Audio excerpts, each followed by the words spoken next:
ನಮಸ್ತೆ ವೀಕ್ಷಕರೇ, ನಾವಿಂದು ತೋಮರ ಗ್ರಾಮದ ಪಡಚ್ಚಿ ಕಾಡು ಅನ್ನುವಂತಹ ಒಂದು ಪುಟ್ಟ ಗ್ರಾಮಕ್ಕೆ ಬಂದಿದ್ದೇವೆ.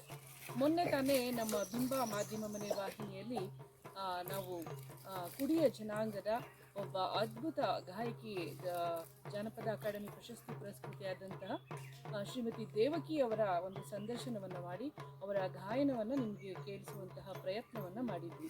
ಈ ದಿನ ಅದೇ ಪಕ್ಕದ ಗ್ರಾಮದಲ್ಲಿ ಪಡಚ್ಚಿಕಾಡು ಅನ್ನುವಂತಹ ಒಂದು ಗ್ರಾಮದಲ್ಲಿ ಮತ್ತೊಂದು ಕುಡಿಯ ಜನಾಂಗದ ಒಂದು ಅದ್ಭುತವಾದ ಪ್ರತಿಭೆ ಇದ್ದಾರೆ.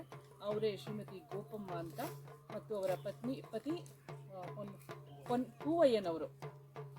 ಇವರು ದುಡಿಯನ್ನು ಬಾರಿಸ್ತಾರೆ ಮತ್ತು ಕುಡಿಯ ಜನಾಂಗಕ್ಕೆ ಸಂಬಂಧಪಟ್ಟಂತಹ ಜಾನಪದ ಗೀತೆಗಳನ್ನು ಕೂಡ ಇವರು ಹಾಡ್ತಾರೆ. ಈ ಜನಾಂಗದ ಒಂದು ವಿಶೇಷತೆ ಏನು ಅಂತಂದರೆ ವೀಕ್ಷಕರೇ, ಇವರಿಗೆ ಆ ಕಾಲದಲ್ಲಿ ಕಾಡಿನಲ್ಲೇ ಹೆಚ್ಚಾಗಿ ಇವರೆಲ್ಲರೂ ಒಂದು ದಟ್ಟ ಕಾನೂನುಗಳಲ್ಲಿ ವಾಸ ಮಾಡ್ತಾ ಇದ್ರು. ಇವತ್ತಿಗೂ ಕೂಡ ಕಾಡಿನ ನಡುವೆನೇ ಇವರ ಮನೆಗಳಿವೆ. ಅವಾಗ ಏನು ಮಾಡ್ತಿದ್ರು ಅಂದರೆ, ಇವರ ಎದುರಿಗೆ ಕಾಣುವಂತಹ ಪ್ರಕೃತಿಯೇ ಇವರಿಗೆ ದೇವರಾಗಿತ್ತು. ಯಾವುದೇ ಒಂದು ಗಿಡ, ಮರ, ಬಳ್ಳಿ, ಇಲ್ಲಿ ಕಾಣ್ತಾ ಇರುವಂತಹ ಈ ಬೈನೆ ಮರ ಇರಬಹುದು, ಈ ಮರಗಳ ಬಗ್ಗೆ ಇವರಿಗೆ ಜೀವನ ಆಧಾರನೇ ಬೈನೆ ಮರ ಆಗಿತ್ತು ಆಗಿನ ಕಾಲದಲ್ಲಿ, ಪೂವಯ್ಯನವರು ಹೇಳಿದ ಹಾಗೆ. ಅದರಲ್ಲಿ ಆ ಮೂಲಕ ಇವರು ಬರೀ ಪ್ರಕೃತಿಯ ಬಗ್ಗೆನೇ ಹಾಡುಗಳನ್ನು ಕಟ್ಟಿ ಹಾಡ್ತಾ ಇದ್ರು.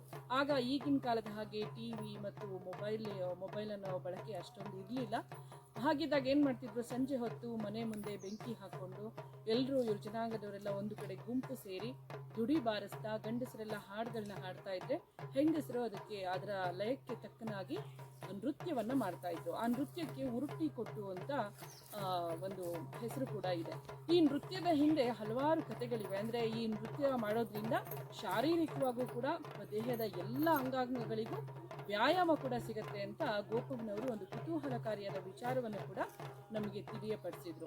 ಈ ದಿನ ಬರೀ ಗೋಪಮ್ಮ ಮಾತ್ರ ಅಲ್ಲ, 50ರ ಪ್ರಾಯದ ಗೋಪಮ್ಮನವ್ರು ಮಾತ್ರ ಅಲ್ಲ, ಈಗಿನ ತಲೆಮಾರಿನ ಯುವತಿಯರು ಕೂಡ ಈ ನೃತ್ಯವನ್ನು ಗೋಪಮ್ಮನವರಿಂದ ಕಲಿತು ಕರ್ನಾಟಕದ ಹಲವಾರು ಕಡೆ ಇವರು ಪ್ರದರ್ಶನಗಳನ್ನು ಕೊಡ್ತಾ ಇದ್ದಾರೆ. ಇನ್ನೂ ಕೂಡ ಈ ಕಲೆನ ಜೀವಂತವಾಗಿಟ್ಟಿದ್ದಾರೆ ಅಂತ ಹೇಳಬಹುದು. ಈ ದಿನ ನಿಮ್ಮೆಲ್ಲರಿಗೂ, ಅಂದರೆ ಕರ್ನಾಟಕದಲ್ಲಿರುವಂತಹ ಎಲ್ಲ ವೀಕ್ಷಕರಿಗಾಗಿ ನಮ್ಮ ಕೊಡಗಿನ ಒಂದು ಅಚ್ಚ ಮಲೆನಾಡಿನ ಒಂದು ಕಾಡು ಮಕ್ಕಳ ಕುಡಿಯ ಜನಾಂಗದ ಈ ಉರುಟ್ಟಿ ಕೊಟ್ಟು ನೃತ್ಯವನ್ನು ನಿಮಗೆ ಈ ದಿನ ನಿಮಗೆ ತೋರಿಸುವಂತಹ ಒಂದು ಚಿಕ್ಕ ಪ್ರಯತ್ನವನ್ನು ನಮ್ಮ ವಾಹಿನಿ ವತಿಯಿಂದ ಮಾಡ್ತಾ ಇದ್ದೇವೆ. ಹಾಗಿದ್ರೆ ಮತ್ತ್ಯಾಕೆ ತಡ, ಬನ್ನಿ ಉರುಟ್ಟಿ ಕೊಟ್ಟು ನೃತ್ಯವನ್ನು ನಾವೆಲ್ಲರೂ ಕಣ್ ತುಂಬಿಕೊಳ್ಳೋಣ.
ನಮಸ್ತೆ ಗೋಪಮ್ಮನವರೇ. ನಮಸ್ತೆ ಮೇಡಮ್.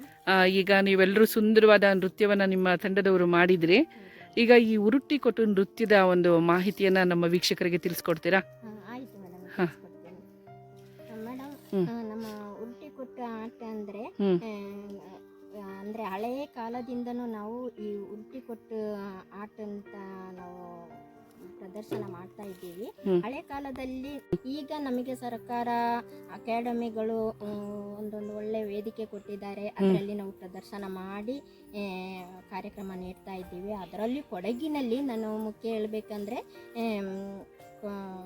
ಕೊಡವ ಹಾಕಿ ಮ್ಯಾಚು, ಕಾತಂಡ ಹಾಕಿ ಮ್ಯಾಚು, ಆ ತಂಡದಲ್ಲಿ ಇದರಲ್ಲಿ ಮ್ಯಾಚಿನಲ್ಲಿ ನಾವು ಇಡೀ ಕೊಡಗಿನ ಪ್ರತಿಯೊಬ್ಬರಿಗೂ ಈ ಕಲಾವಿದರು ಇಂಥ ಕಲಾವಿದರು ಇದ್ದಾರೆ ಅಂತ ಗುರುತಿಸಿರೋದು.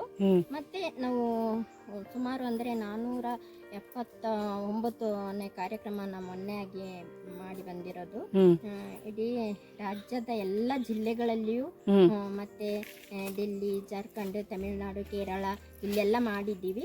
ಈ ನಮ್ಮ ಉರುಟ್ಟಿ ಕೊಟ್ಟು ಆಟಿನ ಉದ್ದೇಶ ಏನಂದ್ರೆ, ಹಳೆ ಕಾಲದಲ್ಲಿ ನಾವು ಬೈನೆ ಮರ ಅದೇ ನಮ್ಮ ಆಸ್ತಿಯಾಗಿತ್ತು. ಅದನ್ನೇ ನಾವು ಬೈನೆ ಮರ ಎಲ್ಲಿದೆ ಅಲ್ಲಿಗೆ ಹೋಗೋಕ್ಕೆ ದಾರಿ ನೋಡೋದು, ದಾರಿ ಕಡಿಯೋದು, ಅದಕ್ಕೆ ಒಂದು ಕಂಬು ಕಡಿಯೋದು, ಅದಕ್ಕೆ ಒಂದು ಬೆತ್ತ ಕಡಿಯೋದು, ಅದೆಲ್ಲ ಮಾಡಿ ಮಡಿಕೆ ಅದೊಂದು ಸೃಷ್ಟಿ ಆಡಿಗೆ ಒಂದು ಸೃಷ್ಟಿ ಕೊಡ್ತಾ ಇದ್ದವು. ಮರ, ಕಾಡು, ಮರ, ಬಳ್ಳಿ, ನದಿ, ಪ್ರಾಣಿ ಇಂಥದ್ನೆಲ್ಲ ಹೋಲಿಸ್ಕೊಂಡು ಅದಕ್ಕೆ ಹಾಡು ಕಟ್ಟಿ ಹಾಡು ಹೇಳ್ತಾ ಇದ್ದೀವಿ. ಗಂಡಸರು ಆ ಬೆಂಕಿ ಗುಡ್ಡೆ ಹಾಕ್ಕೊಂಡು ಹಾಡು ಹೇಳ್ಕೊಂಡು ದುಡಿ ಬಾರಿಸುವಾಗ ಹೆಂಗಸರು ಆ ದುಡಿದು ಸೌಂಡಿಗೆ ನೃತ್ಯ ಬರದವರಿಗೂ ಬರುತ್ತೆ, ಆ ಥರ ನೃತ್ಯ ಮಾಡ್ತಾ ಇದ್ದವು. ರಾತ್ರಿ ಹೊತ್ತು ಬೆಂಕಿ ಗುಡ್ಡೆ, ಹಗಲೊತ್ತು ಹಾಗೇನೆ ನಾವು ಡ್ಯಾನ್ಸ್ ಮಾಡ್ತಾ ಇದ್ದವು. ಮತ್ತು ಎಲ್ಲಿ ಹೋಗ್ಬೇಕಾದ್ರೂ ಬಾಯಲ್ಲಿ, ಈಗಿನವರ ಬಾಯಲ್ಲಿ ಅದು ಇದು ಚಿತ್ರಗೀತೆಗಳು ಅದು ಇದು ಗೊತ್ತು. ಆಗಿನ ನಮ್ಮ ಅಜ್ಜಂದ್ರ ಕಾಲದಲ್ಲಿ ಇದೆ, ಒಂದು ಮರ ನೋಡಿದ್ರೆ ಅದಕ್ಕೆ ಒಂದು ಹಾಡು ಕಟ್ಟೋದು, ಒಂದು ಪ್ರಾಣಿ ಕಂಡ್ರೆ ಅದಕ್ಕೆ ಒಂದು ಹಾಡು ಕಟ್ಟೋದು, ಒಂದು ನೀರು ಕಂಡ್ರೆ ಅದಕ್ಕೆ ಒಂದು ಹಾಡು ಕಟ್ಟೋದು, ಒಂದು ಮಣ್ಣನ್ನ, ಒಂದು ಕಲ್ಲನ್ನ ಒಂದು ಮರದಡಿಯಲ್ಲಿ ಇಟ್ಟು ಪೂಜೆ ಮಾಡುತ್ತಾ ಅದಕ್ಕೆ ಒಂದು ಕತೆ ಬರ್ಕೊಂಡು ಬರೆಯೋದಲ್ಲ, ಕತೆ ಹಾಡು ಹೇಳ್ಬಿಡೋದು. ಆ ಥರ ನಾವು ಉರುಟ್ಟಿ ಕೊಟ್ಟು ಹಾಡನ್ನು ಸೃಷ್ಟಿ ಮಾಡಿಕೊಂಡು ಒಂದು ಟೀಮ್ ಕಟ್ಟಿಕೊಂಡು, ಅದು ಹಳೆ ಕಾಲದಲ್ಲಿ ಮಾಡ್ತಿದ್ರು, ಅದನ್ನೇ ಈಗ ಹೀಗೆ ನಾವು ಮುಂದುವರಿಸ್ಕೊಂಡು ಬಂದಿದ್ದೀವಿ. ಇದರ ತರಬೇತಿಯನ್ನು ನಾನು ಅಂದರೆ ನಾನು 20 ವರ್ಷ ಆಯಿತು ಈ ಉರುಟ್ಟಿ ಕೊಟ್ಟ ನೃತ್ಯ ಮಾಡೋದು. ಈ ತರಬೇತಿಯನ್ನು ಕಕ್ಕಬ್ಬೆ ನಲಕುನಾಡು ಅರಮನೆಯಲ್ಲಿ ಕುಡಿಯರ ಮುತ್ತಪ್ಪನವರು ಮತ್ತು ಕುಡಿಯರ ಕರಂಬಯ್ಯನವರು, ಅವರು ಅಕಾಡೆಮಿ ಮೆಂಬರ್ ಆಗಿದ್ದರು. ಅವರು ನಮ್ಮನ್ನು ಕರೆಸಿ ನಮ್ಮ ಜನಾಂಗದವನ್ನೆಲ್ಲ ಒಟ್ಟುಗೂಡಿಸಿ ಈ ನೃತ್ಯನ ತರಬೇತಿಗೆ ಅಂತ ಅಲ್ಲಿಗೆ ಕರೆದಿದ್ರು. ತೋರದಿಂದ 4 ಜನ ಹೋಗಿದ್ದು. ಅಲ್ಲಿ ತರಬೇತಿ ಪಡ್ಕೊಂಡು ಆ ತರಬೇತಿಯನ್ನು ನಾನು ಇಲ್ಲಿ ಶುರು ಮಾಡಿದೆ. ನಮಗೆ ಕೂಡ ಈ ಥರ ತಂಡ ಕಟ್ಟಿಕೊಂಡು. ಈಗ ಎಷ್ಟು ಜನರು ಇದ್ದೀರಾ ನಿಮ್ಮ ತಂಡದಲ್ಲಿ? ನಾವು 10 ಜನ ಇದ್ದೀವಿ, 12 ಜನ ಇದ್ದೀವಿ, 14 ಜನ ಇದ್ದೀವಿ. ಅಂದರೆ ಒಂದೊಂದು ಜಾಗಕ್ಕೆ ಇಷ್ಟಿಷ್ಟು ಜನರು ಅಂತ, ಮೆರವಣಿಗೆಗೆ ಎಲ್ಲ 14 ಜನ ಕೇಳ್ತಾರೆ, 12 ಜನ ಕೇಳ್ತಾರೆ. ಹಾಗೆ ನಾವು ಇಲ್ಲ ಅಂದರೆ ಸ್ಟೇಜ್ ಅಂದರೆ 10 ಜನನೇ. ಹೀಗೆ ನಾವು ಇದ್ದೀವಿ ಮೇಡಮ್. ಮತ್ತೆ ಇದು ನೀವೊಂದು ಹೇಳಿದ್ರಿ, ಈ ನೃತ್ಯದಲ್ಲಿ ನಮ್ಮ ಶರೀರಕ್ಕೆ ವ್ಯಾಯಾಮನೂ ಆಗತ್ತೆ ಅಂತ, ಅದ್ರ ಬಗ್ಗೆ ಸ್ವಲ್ಪ ಸಂಕ್ಷಿಪ್ತವಾಗಿ ಹೇಳ್ಬೋದಾ? ಇದರಲ್ಲಿ ನಮಗೆ ಈಗ ಎಲ್ಲರೂ ಜಿಮ್ ಕ್ಲಾಸ್ ಅದು ಇದು ಅಂತ ಏನೋ ಹೋಗ್ತಾರೆ. ನಾವು ಜಿಮ್ ಕ್ಲಾಸಿಗೆ ಹೋಗಲ್ಲ, ಏನಿಲ್ಲ. ನಮ್ಮ ಈ ನೃತ್ಯದಿಂದನೇ ನಮಗೆ ಇದೊಂದು ಕಾಲಿಂದ ಹಿಡಿದು ತಲೆವರೆಗೂ ಒಂದೊಂದು ನೃತ್ಯದ ಸ್ಟೆಪ್ಪಿಗೆ ಒಂದೊಂದು ಇದಿದೆ. ಅದರಲ್ಲಿಯೇ ನಮಗೆ ವ್ಯಾಯಾಮ ಅಂದರೆ ಕಾಲು ಪಾದಕ್ಕೆ ಒಂದು ಇದು ಇದೆ, ವ್ಯಾಯಾಮ ಇದೆ, ಮಂಡಿಗೆ ಒಂದು ಇದೆ, ಸೊಂಟಕ್ಕೊಂದಿದೆ, ಕೈ ಭುಜಕ್ಕೊಂದಿದೆ, ಕೈ ಮೊಣಕೈಗೆ ಒಂದಿದೆ, ಇಂಥ ಕೈದು ಮೊಳಕೈಗೆ ಒಂದಿದೆ, ಈ ಥರ ಕುತ್ತಿಗೆಗೆ ಒಂದು ಇದೆ. ಈ ಥರ ಪ್ರತಿ ಶರೀರ ತಲೆಯಿಂದ ಅದೇ ಕಾಲಿಂದ ಹಿಡಿದು ತಲೆವರೆಗೂ ಇದಿದೆ, ವ್ಯಾಯಾಮ ಇದೆ. ಆ ವ್ಯಾಯಾಮನು ಕೂಡ ನಮಗೆ ಈ ನೃತ್ಯದ ಮೂಲಕ ಒಂದ್ ಕಡೆ ನೃತ್ಯನೂ ಆಯ್ತು, ಒಂದ್ ಕಡೆ ವ್ಯಾಯಾಮನೂ ಆಯ್ತು. ಈ ತರ ಮಾಡ್ತಾ ಇದ್ದೀವಿ ಮೇಡಮ್.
ಗೋಪಮ್ಮನವರ ಪತಿ ಕುಡಿಯರ ಪೂವಯ್ಯನವರು ಕೂಡ ದುಡಿಯನ್ನು ಬಾರಿಸ್ತಾರೆ ಹಾಗೂ ಹಾಡುಗಳನ್ನು ಹಾಡ್ತಾರೆ.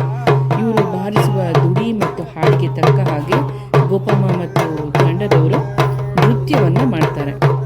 ಹಾಗೆ ನಮ್ಮ ವಾಹಿನಿ ವತಿಯಿಂದ ಒಂದು ದುಡಿಯನ್ನು ಬಾರಿಸಿ ಹಾಡನ್ನು ಹಾಡುವುದಾದಾಗ ಅತ್ಯಂತ ಪ್ರೀತಿಯಿಂದ ದುಡಿಯನ್ನು ಬಾರಿಸಿದ್ರು.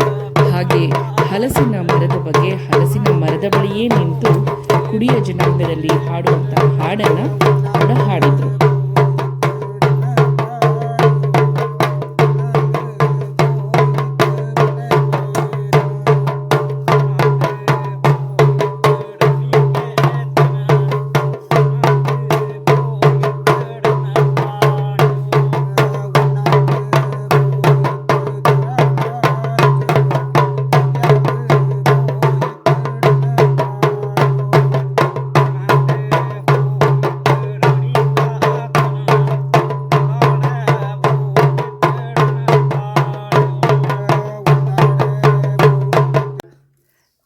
ನಮಸ್ತೆ.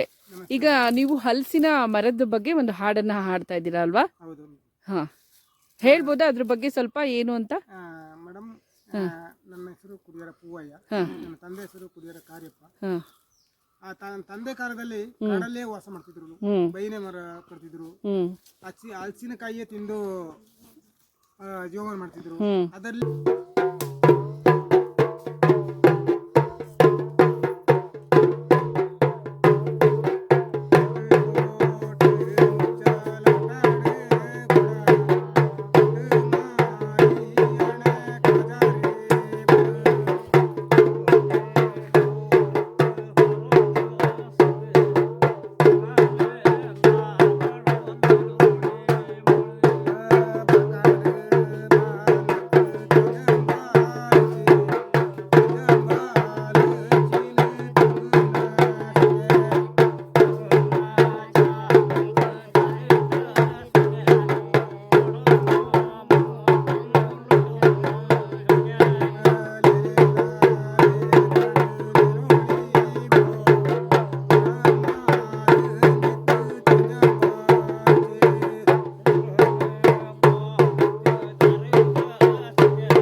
ಗೋಪಮ್ಮನವರು ಎಂತಹ ಒಂದು ಒಳ್ಳೆಯ ಕಾರ್ಯವನ್ನು ಮಾಡಿದ್ದಾರೆ ಅಂತಂದರೆ, ತಾವು ಕಲಿತ ಒಂದು ಉರುಟಿಕೊಟ್ಟು ನೃತ್ಯವನ್ನು ಇಂದಿನ ಪೀಳಿಗೆಯ ಹೆಣ್ಣು ಮಕ್ಕಳಿಗೆ ಯಾರಿಗೆಲ್ಲ ಆಸಕ್ತಿ ಇರುತ್ತೆ ಆ ಹೆಣ್ಣು ಮಕ್ಕಳಿಗೆ ಆ ನೃತ್ಯವನ್ನು ಹೇಳಿಕೊಟ್ಟು ಅವರನ್ನು ಕೂಡ ತಾವು ಎಲ್ಲೆಲ್ಲಿ ಪ್ರದರ್ಶನಗಳಿಗೆ ಹೋಗ್ತಾರೆ ಅಲ್ಲೆಲ್ಲ ಕೂಡ ಪ್ರದರ್ಶನಗಳಿಗೆ ಆ ಹೆಣ್ಣು ಮಕ್ಕಳನ್ನು ಕೂಡ ಕರೆದುಕೊಂಡು ಹೋಗ್ತಾ ಇದ್ದಾರೆ. ಈ ಹೆಣ್ಣು ಮಕ್ಕಳನ್ನು ನಮ್ಮ ವಾಹಿನಿಯ ವತಿಯಿಂದ ಮಾತನಾಡಿಸಿದಾಗ ಅವರು ತಮ್ಮ ಅಭಿಪ್ರಾಯವನ್ನು ಈ ನೃತ್ಯದ ಬಗ್ಗೆ ಹಂಚಿಕೊಂಡಿದ್ದು ಹೀಗೆ. ಬಿಸಿಲಿ ಓದ್ತಿದ್ದೇನೆ. ನಮ್ಮ ಅಪ್ಪ ಕುಡಿಯರ ಬೋಪಯ್ಯ ಮತ್ತು ತಾಯಿ ಹೆಸರು ರೇಖಾ, ಮತ್ತು ನಾನು ಸಿಕ್ಸ್ತ್ ಸ್ಟ್ಯಾಂಡರ್ಡ್ ಇಂದ ಇಲ್ಲಿ ಆಂಟಿ ಮನೆಯಲ್ಲಿ ಗೋಪಮ್ಮನವ್ರ ಹತ್ರ ಕಲ್ತಿದ್ದ. ಅವರಲ್ಲಿ ಕಲ್ತಿದ್ದೇನೆ. ಮತ್ತೆ ಎಲ್ಲೆಲ್ಲಿ ಪ್ರದರ್ಶನಗಳೆಲ್ಲ ಕೊಟ್ಟಿದ್ದೀರಾ ನೀವು? ಮಂಗಳೂರು, ಉಡುಪಿ, ಚಿತ್ರದುರ್ಗ, ಮೈಸೂರು ದಸರಾ, ಮಡಿಕೇರಿ ಅಲ್ಲೆಲ್ಲ ಪ್ರದರ್ಶನ ಮಾಡಿದ್ದೇವೆ. ನಮ್ದು ಈ ನೃತ್ಯವನ್ನು ಏನಾದ್ರೂ ಪ್ರೋತ್ಸಾಹ ಬೇಕು ಅಂತ ಅನ್ಸುತ್ತಾ ಇನ್ನೂ ಹೆಚ್ಚಿನದಾಗಿ ನಿಮ್ಗೆ ಈ ನೃತ್ಯಕ್ಕೆ?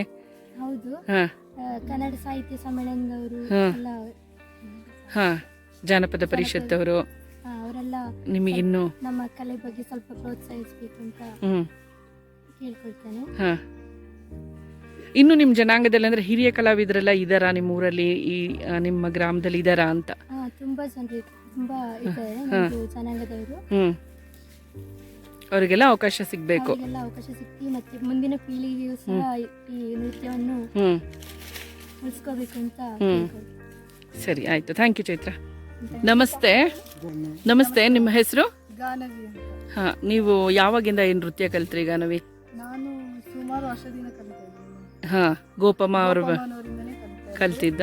ನಮ್ಮ ಜನಾಂಗದವರಿಗೆ ಒಂದು ಅವಕಾಶ ಕೊಡ್ಬೇಕು ಅಂತ ಕೇಳ್ಕೊಳ್ತೀನಿ. ತುಂಬಾ ಮಡಿಕೇರಿಯಲ್ಲೇ ತುಂಬಾ ಕೊಡವ ಅಕಾಡೆಮಿ, ಕನ್ನಡ ಸಾಹಿತ್ಯ ಅಕಾಡೆಮಿ, ಜಾನಪದ ಅಕಾಡೆಮಿ ಅಂತ ತುಂಬಾ ಅಕಾಡೆಮಿಗಳಿದೆ.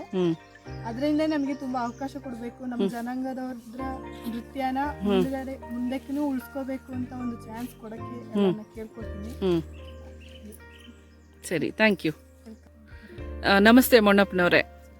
ಎಷ್ಟು ವರ್ಷದಿಂದ ನೀವು ಈ ಕಲೆನಲ್ಲಿ ತೊಡಗಿಸ್ಕೊಂಡಿದ್ದೀರಾ ಅಂತ, ದುಡಿ ಬಾರಿಸ್ತಾ ಇದ್ದೀರಾ ಅಂತ?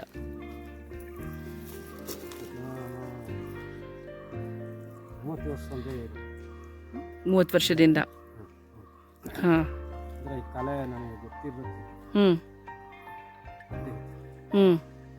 ಅವರಾಗಿ ಯಾರು ಬರ್ಸೋದಿಗೆ ನಾನು ಅಂದ್ರೆ ಈ ಕಲೆ ನಾವು ಉಳಿಸ್ಬೇಕಾದ್ರೆ ಅಣ್ಣ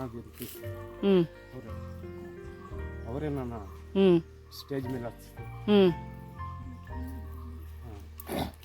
ತುಂಬಾ ಕಡೆ ಕಾರ್ಯಕ್ರಮಗಳಿಗೆಲ್ಲ ನಿಮ್ಮ ಜನಾಂಗದವ್ರನ್ನ ಕರ್ಕೊಂಡು ಹೋಗ್ತಿರ್ತೀರಾ ಅಂತ ಹೇಳಿದ್ರು.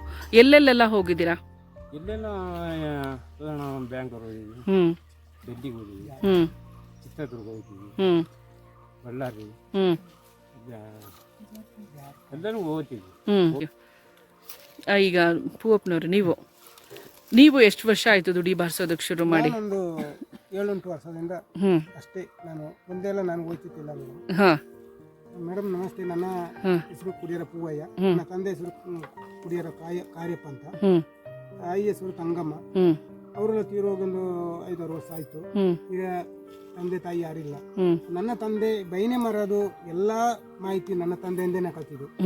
ದುಡಿ ಬಾರಿಸೋದು ಮಾತ್ರ ಈ ಇದೊಂದು ಕಲೆ ನನಗೆ ಈ ಮೊಣ್ಣಪ್ಪನವ್ರು ಕಲ್ಸಿಕೊಟ್ಟಿದ್ರು. ಅವನು ಎಷ್ಟೋ ಚಿಕ್ಕ ನನ್ನ ತಮ್ಮ, ಅವನಿಂದ ನಾನು ಕಲ್ತಿದ್ದೇನೆ ಮೇಡಮ್. ಇನ್ನು ಮುಂದೆ ಸರ್ಕಾರ ನನಗೆ ಸಪೋರ್ಟ್ ಮಾಡಿದ್ರೆ ಇನ್ನು ಒಳ್ಳೆ ಒಳ್ಳೆ ಸ್ಟೇಜಿಗೆ ಹೋಗ್ಬೋದು.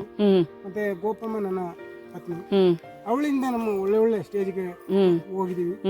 ಇನ್ನೂ ಅಂತ ಒಳ್ಳೆ ಒಳ್ಳೆ ಸ್ಟೇಜ್ ನಮಗೆ ಕೊಡ್ಲಿ ಸರ್ಕಾರ. ಎಲ್ಲ ಅಕಾಡೆಮಿ ಇದ್ದಾರೆ, ಯಾವ್ದಾವ್ದು ಸಮಸ್ಯೆ ಇದ್ದಾರೆ, ಅವ್ರು ನಮ್ಮನ್ನು ಕರೆಸಿ ಒಳ್ಳೆ ಒಳ್ಳೆ ಸ್ಟೇಜ್ ಕೊಟ್ಟರೆ ನಮಗೆ ಒಳ್ಳೇದು ಅಂತ ತಿಳ್ಕೊಂಡು. Thank you. ಕೊನೆಯದಾಗಿ ಈ ಒಂದು ವಿಚಾರದ ಬಗ್ಗೆ ನಾನು ಮಾತನಾಡಲೇಬೇಕು ಅಂತ ನಮಸ್ತೆ ಎಲ್ರಿಗೂ ಕೊನೆಯಲ್ಲಿ ಈ ವಿಚಾರವನ್ನು ಪ್ರಸ್ತಾಪ ಮಾಡ್ತಾ ಇದ್ದೇನೆ. ನಾನು ಈ ಪಡಚಿಕಾಡು ಗ್ರಾಮಕ್ಕೆ ಗೋಪಮ್ಮನವರ ಜೊತೆ ಮಾತನಾಡಿಕೊಂಡು ಇಂಥ ದಿನ ಬರ್ತೇನೆ ಅಂತ ಹೇಳಿ ಅಲ್ಲಿಗೆ ಹೋಗಿದ್ದೆ. ಹೋದಾಗ ನನಗೆ ಒಂದು ಅಚ್ಚರಿಯ ವಿಚಾರ ಕಾದಿತ್ತು. ಏನಂತಂದರೆ ಅವರೆಲ್ಲರೂ ನನ್ನನ್ನು ಸ್ವಾಗತ ಮಾಡ್ಕೊಂಡಿದ್ದು ಪರಿ. ಅಂದರೆ ಅವರ ಸಂಪ್ರದಾಯದ ಪ್ರಕಾರ ಒಂದು ತುಂಬಿದ ತಂಬಿಗೆನಲ್ಲಿ ನೀರನ್ನು ತಗೊಂಡು ಬಂದು ಆರತಿ ಬೆಳಗಿ ಜೊತೆಗೆ ದುಡಿಯನ್ನು ಬಾರಿಸ್ತಾ ಅವರ ಸಾಂಪ್ರದಾಯಿಕ ಉಡುಪಿನಲ್ಲಿ ಅದು ಎಷ್ಟು ಪ್ರೀತಿಯಿಂದ ಅವ್ರ ಮನೆಗೆ ಕರ್ಕೊಂಡು ಹೋದರು ಅಂದರೆ ನಿಜವಾಗ್ಲೂ ನನಗೆ ಆ ಕ್ಷಣಕ್ಕೆ ಮನಸ್ಸು ತುಂಬಿ ಬಂತು. ಇನ್ನೂ ಕೂಡ ಅದೇ ಗುಂಗಲ್ಲಿ ನಾನಿದ್ದೀನಿ. ಇದು ಅವರ ಒಂದು ಸರಳತೆ, ಅವರೆಷ್ಟು ಮುಗ್ಧ ಜೀವಿಗಳು ಅನ್ನೋದಕ್ಕೆ ಒಂದು ಚಿಕ್ಕ ಉದಾಹರಣೆ ಅಷ್ಟೆ.